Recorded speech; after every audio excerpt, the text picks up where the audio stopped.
스페인 여행을 계속합니다. 이번에는 세고비아입니다. 세고비아 하면 무엇이 연상되시나요? 기타가 생각나시는 분은 저처럼 연식이 좀 되시는 분 같습니다. 70년대, 80년대에 기타 하면 세고비아 기타였습니다. 혹시해서 인터넷 검색을 해보니 아직도 세고비아 기타가 판매되고 있습니다. 잠시 과거로 여행을 했습니다. 상표명 세고비아 기타는 아마도 유명한 기타 연주자인 안드레스 세고비아에서 상표를 가져온 것으로 생각합니다. 이제 본론으로 들어갑니다. 간단히 세고비아 역사를 보고 가겠습니다.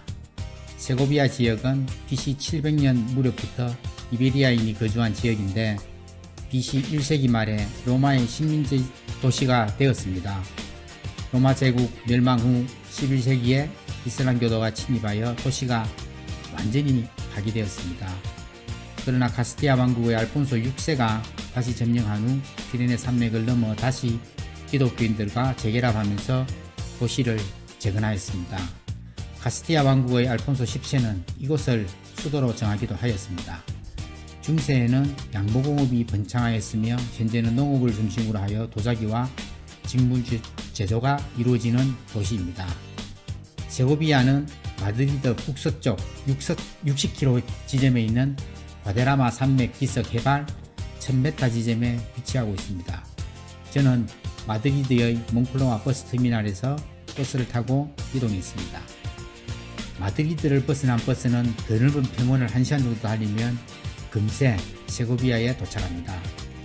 카스티아 레온 지방의 고도시 세고비아는 신비로움이 가득 찬 곳입니다.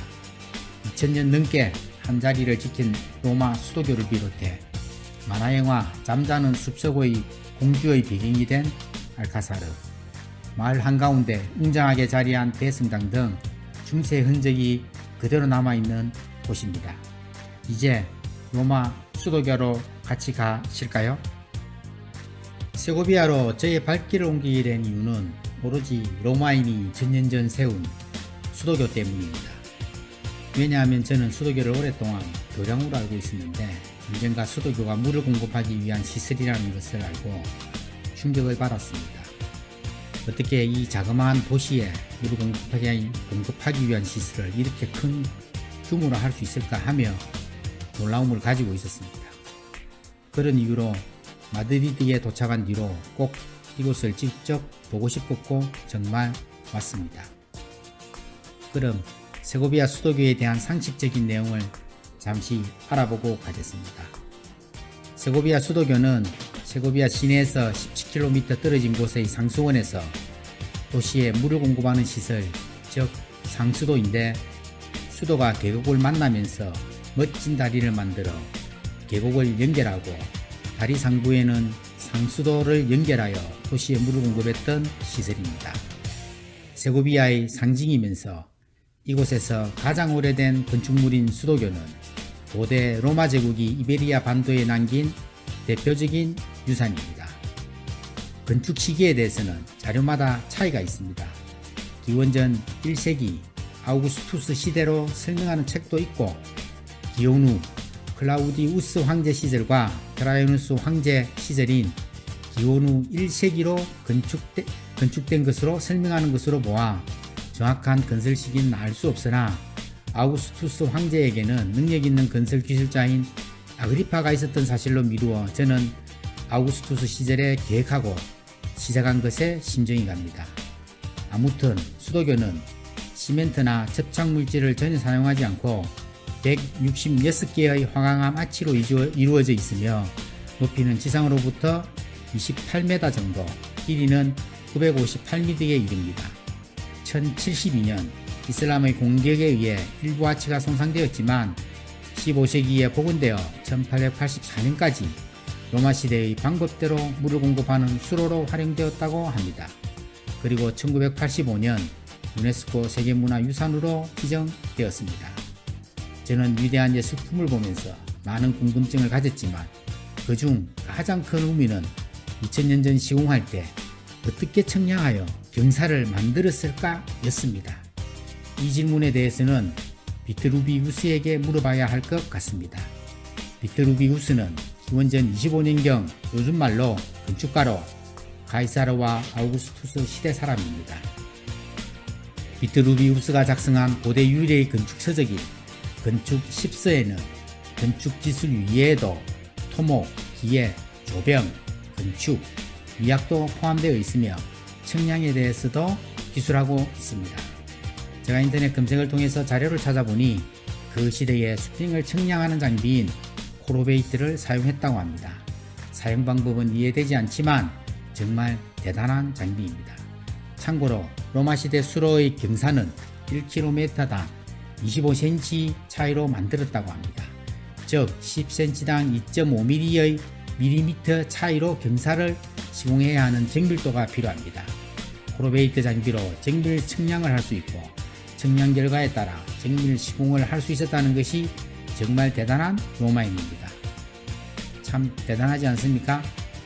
생존하는 수도교의 시작점부터 시작하여 건너편 언덕까지 기둥 하나하나 만져가며 모두 구경을 합니다. 물이 흘렀을 수도관도 세심히 봅니다. 이제는 물이 없지만 물이 흘렀을 시대 도시에 생명을 공급하는 시설이었습니다. 수도교 아케이드가 전면에 보이는 곳에서 규모를 실감합니다. 제가 가진 렌즈가 23mm인데 다 들어오지 않습니다. 이럴 때는 부분으로 촬영 후 컴퓨터에서 합성을 하면 됩니다. 디지털 카메라의 장점입니다. 언덕에 올라 수도교와 함께 도시를 조망해 봅니다. 멀리 과다라마 산맥의 산에 아직도 녹지 않은 눈들이 있습니다. 눈들을 배경으로 구도시와 수도교가 우러져 한 장의 그림입니다. 감탄의 연속입니다. 아침부터 저녁까지 있어도 지겹지 않을 것 같지만 시간에 구속이 있는 여행자라 다음 장소로 옮깁니다. 세고비아 로마 수도교와 아쉬운 작별을 하고 세고비아 대성당으로 발길을 돌립니다. 수도교를 뒤로하고 구도시 속으로 한 걸음 한 걸음 다가갑니다. 중세시대의 모습을 간직한 유명 관광지다운 모습을 즐깁니다. 좁은 길 사이로 지부인이 저를 반겨줍니다. 세고비아 대성당은 대성당의 기부인이라는 애칭이 있습니다. 스페인 후기 고딕 양식의 대표 건축물로 손꼽히는 대성당은 높은 첨탑을 가지고 있어 세고비아 주변 어디서나 쉽게 바라볼 수 있는 규모입니다. 대성당은 길이 105m, 폭 50m, 가장 높은 곳의 높이는 33m인 유연작적인 건물로 1525년에서 1768년 사이에 건축되었으며 현재의 돌 첨탑은 화재 이후 1614년에 다시 지어졌습니다. 대성당 내부는 오래된 장식들과 의자, 아름다운 스테인드 글라스가 있는 예배당과 중요한 예술작품, 고서적들을 보관하고 있는 대성당 부속 박물관 등으로 이루어져 있는 대성당입니다. 이 건물은 1985년 유네스코 세계문화유산으로 지정되었습니다. 내부 천정 리브 볼트가 정말 예술입니다. 모두 핸드메이드 작품인데 정말 감탄입니다. 여기서 잠깐 서양 건축의 상식을 한 가지 알려드리겠습니다. 우리가 잘 알고 있는 고딕 양식은 버팀벽, 버트레스, 완원형 버팀벽, 플라잉 버트레스, 장미창, 로즈 윈도우, 첨탑, 스파이어, 그리고 늑제공룡, 리브 볼트 이런 요소들이 건축에 반영된 건물로 알고 있습니다. 그 중에서 리브 볼트에 대해서 한 걸음 들어가 보겠습니다. 리브 볼트는 아치에서 발전된 3차원 구도체라고 이해하시면 됩니다. 2차원 아치를 이어서 펼치면 볼트라는 구조가 되고 즉 완원형의 구조가 됩니다. 여기서 볼트를 교차시키면 십자가 모양의 교차 볼트가 되는데 이것을 성당 4개의 기둥에 올리면 둥근 천장이 됩니다. 고딕 건축에서는 이 둥근 천장을 보강하여 천장을 구성했는데 이것을 보강 볼트 즉 영어로 리브 볼트라고 합니다. 일반 볼트보다 더 큰 규모의 둥근 천장을 만들기 위해서 보완되었으며 또한 장식적인 요소로까지 발전시켜 아름다움을 더하고 있습니다. 톨레도 대성당의 천장과 비교해 보시면 확실히 장식적인 요소가 더 강하다는 것을 알 수 있습니다. 톨레도 대성당이 궁금하시면 지난주 영상을 참조하시기 바랍니다. 참 아름답습니다. 아치라는 단순한 구조물을 이렇게 발전시켜 구조적인 문제뿐만 아니라 장식적인 부분까지 해결한 창의성이 돋보입니다. 이제 세고비아 알카사르로 이동합니다. 카스티아의 왕들이 사랑했던 세고비아 알카사르는 디즈니 사회의 만화영화 잠자는 숲속의 공주의 배경으로 잘 알려져 있습니다. 본래 이곳은 고대 켈트족과 로마인들의 요새가 있던 자리로 11세기 알폰소 4세에 의해 축성이 이루어지면서 본격적인 역사가 시작되었습니다. 12세기, 13세기, 그리고 19세기에 확장 복원되어 높이 80m의 망루, 궁전 등이 갖추어져 있습니다. 알카사르는 대지의 돌출된 끝자락에 위치하고 있습니다. 따라서 돌출된 끝자락의 삼면은 깎아지른 듯한 절벽을 이루고 있어 수비하기에 적당한 부지입니다. 그러나 입구 부분은 대지와 쉽게 이어지는 부분으로 수비하기에 최대 취약 부분입니다. 이 약점을 보완하기 위해 깊은 빈 해자를 설치하고 입구는 도개교를 만들어 약점을 보완한 군사적 요새입니다. 성벽 군데군데 화살을 발사할 수 있는 계구부도 있습니다. 에스파냐에서 가장 아름다운 성으로 불리지만 사실은 처음부터 전쟁을 염두에 둔 요새로 건설되었으며 실제로 수많은 전쟁을 치른 요새였습니다.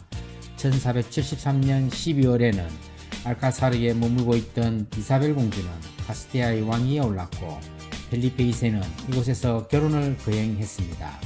하지만 마드리드로 수도가 지정된 이후 이곳은 감옥과 포병학교로 사용되었고 1862년에는 화재를 겪으면서 많은 부분이 소실되었습니다.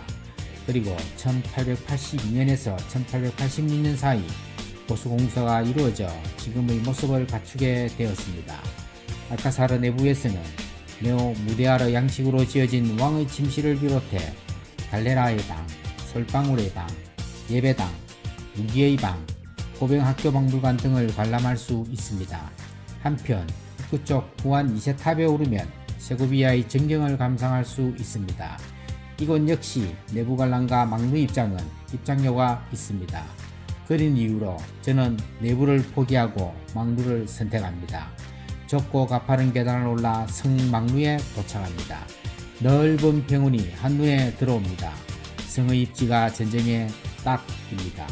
여기서도 많은 전쟁이 일어났다는 역사적 사실이 믿어지지 않지만 지금은 평온한 시골 마을의 모습입니다.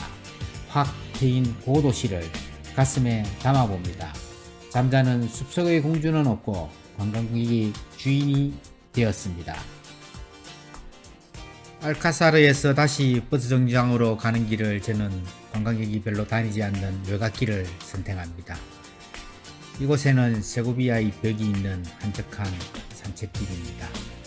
레온과 카스티아의 알폰소 6세가 이곳 아라비의 도시를 탈환할 때 세고비아의 벽이 존재했다는 기록이 있는 아주 오래된 세고비아의 벽입니다.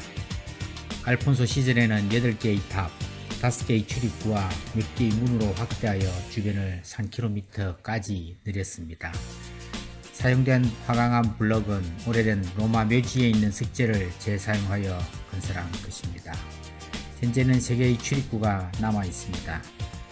남들이 잘 가지 않는 길이지만 자유여행자는 발길을 닿는 대로 마음 가는 대로 갈 수 있는 특권을 가지고 있습니다. 그러다 보면 이렇게 의외의 장소를 만나기도 합니다.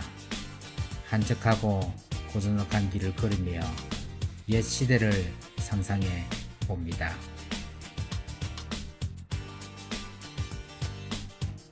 버스 정류장에서 가까운 곳에 위치한 산 밀란 성당은 이 도시에서 가장 오래된 성당 중 하나입니다. 로마네스크 양식의 성당은 1111년에서 1126년 사이에 건설되었습니다. 성당의 규모는 길이 50m, 동까지 20m이며 마감 석재의 색감이 아주 마음에 드는 아름다운 교회입니다. 규모가 크진 않지만 유사 코린트식 오드와 반원형 아치로 장식된 계구부 그리고 첨탑이 로마네스크 양식을 말해줍니다. 대성당과 비교해서 소박한 성당이지만 눈길을 가게 만드는 디테일이 있는 건축물입니다.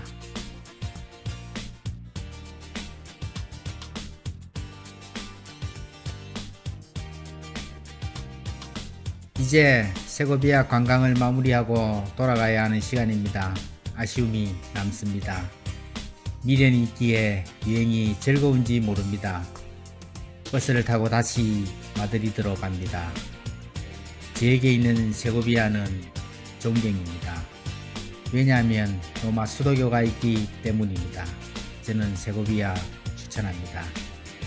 마드리드에서 아침 일찍 세고비아에 오셔서 고대 로마인을 만나시고 멋진 스페인 레온 지방 풍광 구경하시기 바랍니다. 다음 영상은 마드리드입니다. 많은 기대 바라며 영상이 도움되셨다면 좋아요와 구독하기를 눌러주시기 바랍니다. 이상 감성아재 바이크 송이였습니다. 감사합니다.